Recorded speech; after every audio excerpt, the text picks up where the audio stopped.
Untuk mengukur kualitas iman, Allah Subhanahu wa Ta'ala selalu menguji manusia dengan berbagai ujian dan cobaan. Ada kalanya ujian itu berupa sesuatu yang amat memberatkan, dan ada pula ujian itu berwujud sesuatu yang amat menyenangkan.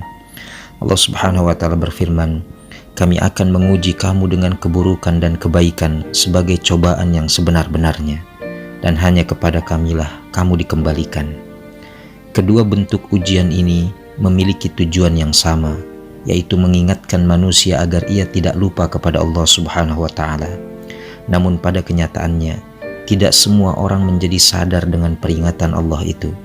Justru banyak di antara mereka yang lupa diri, bahkan tidak peduli sama sekali.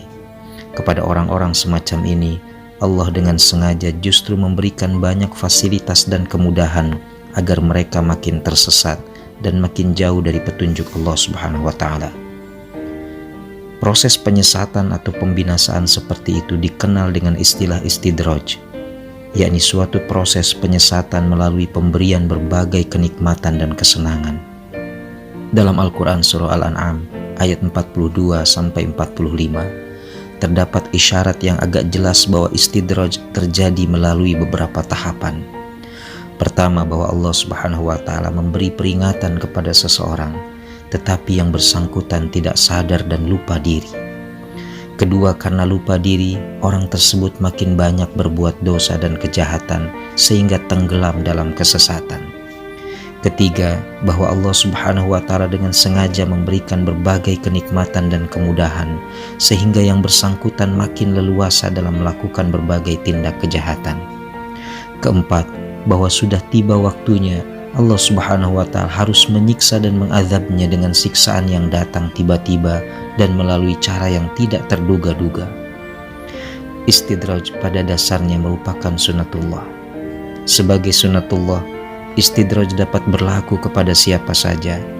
Untuk itu, kita tidak boleh terlena dan kehilangan daya kritis terhadap berbagai kenikmatan yang kita capai.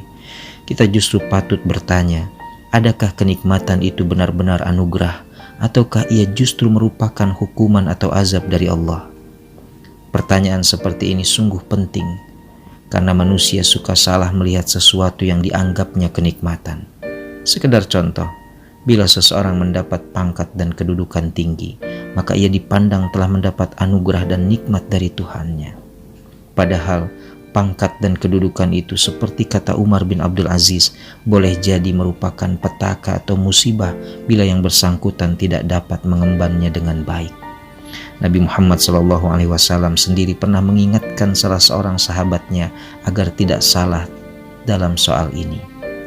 Katanya, bila kamu melihat orang jahat mendapat kenikmatan dari Allah, ketahuilah bahwa itu pasti merupakan istidraj. Lalu Nabi SAW membacakan kepada sahabat tadi surah Al-An'am ayat 44. Dengan banyak introspeksi dan koreksi diri, kita optimis dapat terhindar dari hukuman Allah yang bernama istidraj.